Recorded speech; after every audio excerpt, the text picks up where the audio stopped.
સમસ્ત કોળી સમાજના પ્રમુખને લઈને વિવાદ સામે આવ્યો હતો। તેમાં સ્પષ્ટતા કરી વિવાદને લઈને કેબિનેટ મંત્રી કુંવરજી બાવળિયાનું મોટું નિવેદન। અખિલ ભારતીય કોળી સમાજના અધ્યક્ષની ચૂંટણી નહીં લડવાની મંત્રી કુંવરજી બાવળિયાએ જાહેરાત કરી। કુંવરજી બાવળિયાનું કહેવું છે કે અગાઉ તેઓ અખિલ ભારતીય કોળી સમાજના અધ્યક્ષ રહી ચૂક્યા છે અને આગામી 6 મહિના સુધી તેઓ કાર્યકારી અધ્યક્ષ રહેશે। આ 6 મહિના દરમિયાન ઇલેક્શન સિલેક્શન અને મતદાર યાદી તૈયાર કરશે, પરંતુ મતદાર યાદી પર તેઓ ચૂંટણી નહીં લડે।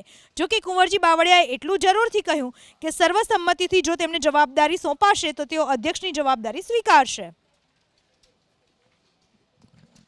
આની પહેલા અખિલ ભારતીય કોળી સમાજના અધ્યક્ષ તરીકે રહી ચૂક્યો છું અને અત્યારે કાર્યકારી અધ્યક્ષ તરીકે 6 મહિના સુધી હું રહેવાનો છું।